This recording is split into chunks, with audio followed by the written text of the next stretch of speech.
I'm Frank Vaughn. It's July 17th, 2025, and we have a full video today where we have an opportunity to compare and contrast different news stories and people's reactions to them so that you can more carefully discern between those who just want to tell you the truth and those who are promoting a narrative. Unrelated to that, which you will see, is tomorrow night I'm going on Clyde Do Something's live stream, the Friday night live stream, and there's been some controversy around Clyde and some stuff that's going on and different YouTubers, going back and forth. And I just think it's so unfortunate that the Canadian right is doing this, and the right in general is always doing this infighting, catfighting stuff. My name's been brought into it. A criticism that I have been so courteous and kind to Clyde that I guess I haven't been harsh enough on him, and I just wonder what reason would I have to be harsh on Clyde. He's one of the only ones who's ever invited me to an interview. He's one of the only people I know who shares his platform. Everybody else, many of these influencers, they watch my stuff, they consume my work, but they don't reach out an olive branch. They don't even make introductions. Hell, they don't even follow me. So anyway, I'll talk to anybody. If they want to invite me, we'll have a conversation. We can talk about anything you want.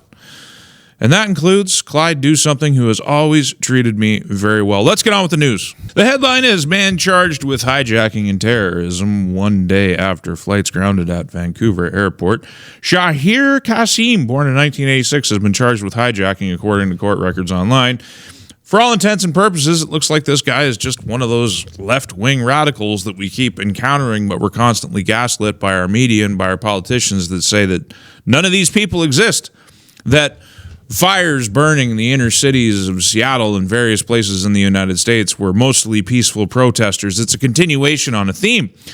But what I want to focus on today is it was U.S. jets that responded to this threat, responded to the threat of a Cessna, because we don't have the capacity to do it. Now, the thing that I want to highlight is I made a tweet. It's true. Canada couldn't even scramble our own jets to intercept a hijacked Cessna as they were not ready. U.S. jets had to get airborne. We depend on the U.S. to deal with Cessnas, elbows up. And like a bunch of lemmings rushing to the pie all at once, because as soon as you have a tweet that blows up and does any amount of virality, you will have the lemmings show up. And they're all repeating the same talking point. NORAD! It's NORAD! What is NORAD? For the purpose of this video, NORAD is an agreement which outsources the defense of Canadian airspace to the United States.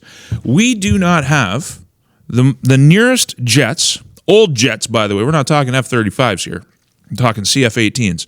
The nearest jets were at Cold Lake, Alberta. And the fact is, we have no ability to respond to threats in real time over Vancouver, one of our most populous metropolitan areas. We depend on the United States to defend that airspace. That's the point. So I don't know how highlighting NORAD does anything for the argument that we don't need the United States. We literally do. I said, LOL, literally. All of you just spam variations of the same reply. What does NORAD do? Make up for deficiencies in Canada's military and leaves us dependent on the United States for defense. And it's interesting, over and over again, Stuart Wright, Frank, you're an imbecile. NORAD is a joint defense strategy. The U.S. could scramble jets faster to the location, so that's why they responded. Because we, the point I'm making, Canada, the sovereign nation, elbows up, we don't need the United States, have no capacity to defend Vancouver airspace in a rapid response capacity when called upon. And I ask, how do you not understand that you're proving my point? We have no rapid response capacity over one of the nation's largest metropolitan airports, and this is how you deal with the reality? Are we not dependent on the USA? Literally, totally dependent. This MA, I'm pretty sure this one's a bot because, honestly, nobody can be this hostile. I think the most hostile people that you encounter on X or any platform are literally AI language bots, and that's something you got to factor in to how often you respond to these people, because maybe they're not even people. The most highly toxic individuals, I swear, are AI programs, because I can't believe that the vast majority of human beings have this much time to dedicate to being so overtly hostile. But let's give some time to the AI bot. Because you and Dear Climate are retarded, far-right rage farmers, you fail to understand where CAF jets bases are located, relevant to distant parts of Canada. in NORAD protocol, southern airspace would be supported by U.S. fighters. Exactly. Canada can't do the job, so we depend on the United States. Thank you again for making my point. A real person, I'm pretty sure, Kimberly, with the Ukrainian flag, it's always a telltale sign. Tell me you know nothing about NORAD without telling me you know nothing about NORAD. You all repeat the same line like lemmings. I understand NORAD just fine. We depend on the USA for our aerospace defense. That's it. Just admit it. It's ridiculous. I mean, what they're saying, just because we have an agreement doesn't mean we're capable of defending ourselves. We're not. We have denuded our military. We are barely at 50% readiness. We have no depth at all. I keep talking in my videos about how these war efforts that the United States is engaged in, propping up the Ukrainian corrupt regime, constantly depleting resources for them, for defending Israel, is making them thin. Canada has no depth whatsoever. We can't even deploy our forces in a combat situation at 50% readiness, and we cannot maintain that readiness for any depth of time. So denuded are we.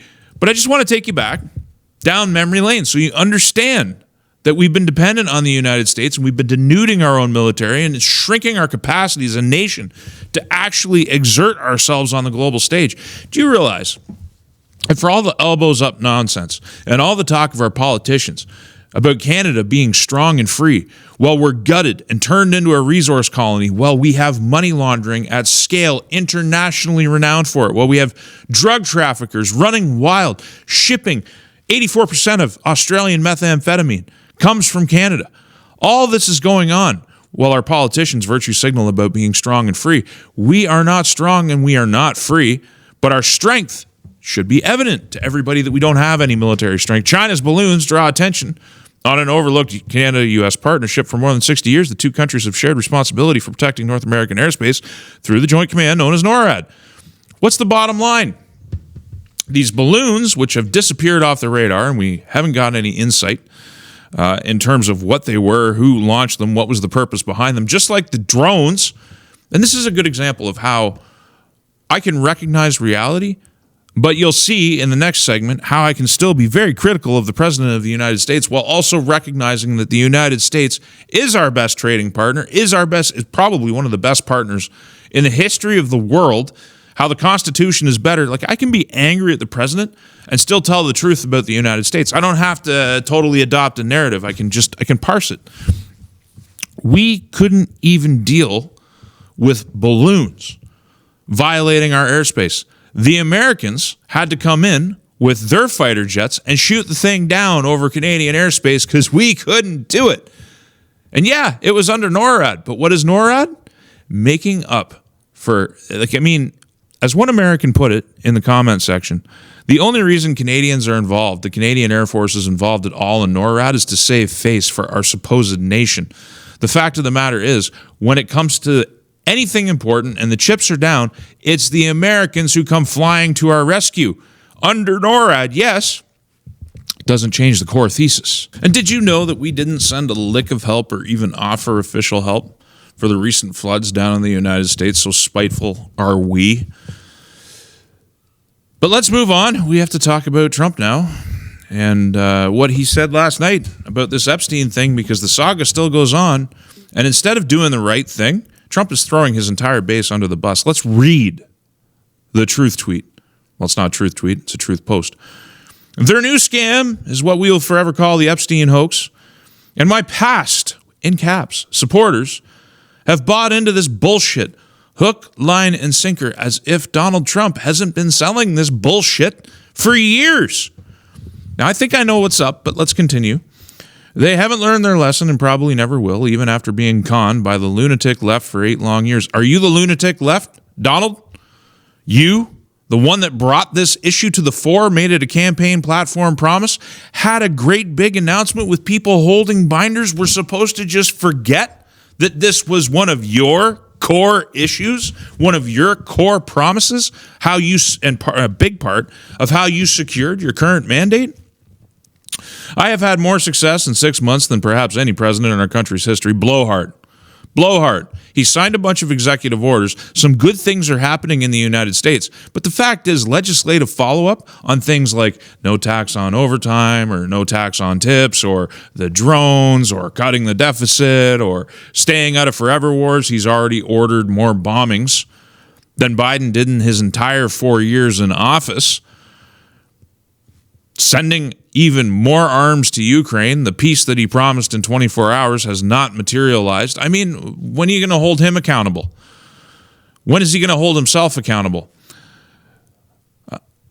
And all these people want to talk about, with strong prodding by the fake news and the success-starved Dems, is the Jeffrey Epstein hoax. It's not a hoax. It's not a hoax. We all know it's not a hoax. The man didn't go from a math teacher to a billionaire without doing something. We have client lists, we have testimony, the client list isn't even the issue. It's the fact that you're covering it up and shutting down the investigation. That's the core issue. And why are you doing it? I think maybe part of what he's claiming is that perhaps the Democrats over the years have inserted things into the Epstein files that don't belong there, that implicate him. Some would say that he is clearly implicated and he's obviously guilty as hell and he's trying to cover it up, but it doesn't account for the fact that his verbiage was very different for the past 8 years than it is now. It kind of makes sense to me that maybe they put something in there that implicates him. Rather than explain it and rather than face it down, he's trying to gaslight the entire base, not just his MAGA base. This is an issue that's bipartisan. It's so rare in this modern day for bipartisanship to emerge in the United States. It's red-blue division. But 80% of the American public is very interested in the Epstein files and thinks he's covering it up. These are not just MAGA people. These are also Democrats. And he is trying to bend the will of the entire nation and gaslight them into dropping this thing, which they should never drop. Because even if there's false insertions into the files, he is still covering for the sex trafficking of minors to the world's most powerful elite. Those people who bought into that, who bought these kids, it's hard for me to talk about and maintain my composure, are still out there today conducting business, living their lives, and probably doing more of the same thing. And he is aiding and abetting that. Let these weaklings, he says, continue forward and do the Democrats' work. Don't even think about talking of our incredible and unprecedented success, because I don't want their support anymore. Maybe he doesn't want their support anymore because he doesn't have to run for another election. So he can afford to blow up MAGA because he wants to cover up either the lies or his own implication. I don't know what he's doing. But gaslighting the entire base, you're blowing up the midterms. He'll probably end up impeached now and pulled out of office over this unless he cleans it up. And yes, on screen, Ghislaine Maxwell's family appeals to Trump amid battle over Epstein files. Maxwell was sentenced to 20 years in prison for recruiting and grooming teenage girls for Epstein to sexually abuse in 2022. Apparently none of that happened. It was all just for Epstein. Ghislaine Maxwell's a victim. And so her family is now saying that her trial, if this is the case, couldn't possibly be valid, and are calling for the president to get involved and perhaps pardon her. The law of unintended consequences. If what you're saying is true, Mr. Trump, then you yourself have maligned Jeffrey Epstein, you've maligned Ghislaine Maxwell, and you maligned Prince Andrew and Bill Clinton, and you should offer a state apology to all those individuals. Now, I know that previous Trump was telling the truth, so no apology should be forthcoming. But you're setting yourself up and putting yourself in this position. And it sucks. Now, there's a bunch of people in Congress and a bunch of senators who probably want to keep their jobs. And in spite of the official effort to make this go away from President Trump and many of his allies, GOP pressure is mounting for Epstein files reliefs in spite of that. And that's a good thing. Might force Trump's hand, might force him to actually tell the truth and do something. It might force an investigation. Look, if his narrative that innocent people might be implicated in this thing, if that's true, the FBI, the Justice Department, could do an investigation and sort out who's suspect and who was just having dinner with the guy not knowing who he is. They could do that work as they do for thousands of other cases throughout the United States every single year. Nothing adds up. If you're flying cover for the president in this and you're alluding to fantasies, I mean, I've had people tell me that he's cloned and that Jeffrey Epstein was cloned and that he's still alive and there's this deep state QAnon nonsense. If that's what you have to go to justify the president, if, more broadly, your explanation for the president is that he's lying to us and that there's some secret master plan and we should just trust it, I can't follow you there. I can't have faith in a president who gaslights his own base, the people. People lost family members who wouldn't talk to them anymore. People lost jobs. They lost public respect for showing open support for this president. They sacrificed so much for this administration. For him to just say, I don't need you anymore and throw them under the bus? Screw you, Mr. President. Donald Trump is trapped. Why the president's usual tactics won't end the Epstein candle. You cannot gaslight your own base the way that you can gaslight the left. The insults and the invective against the very people who helped you this entire way cannot work. And I want to highlight what's being said on the other side of the aisle. This is Keith Edwards.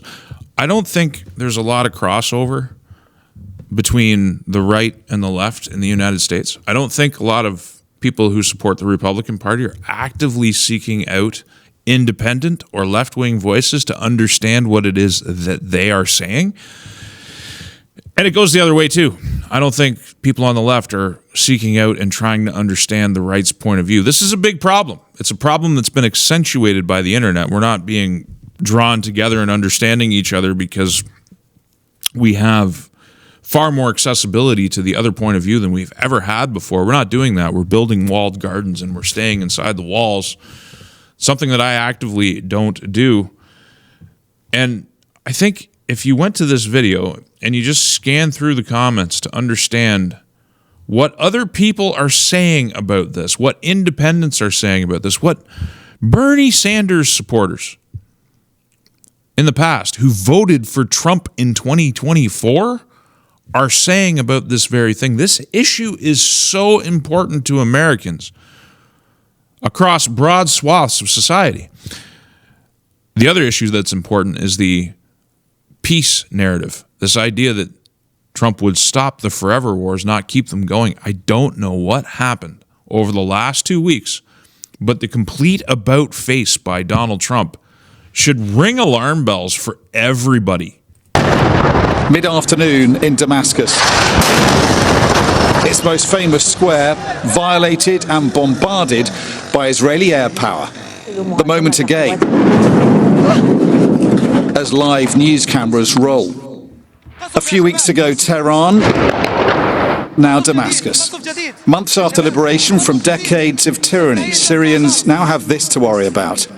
Israeli airstrikes in the heart of their capital.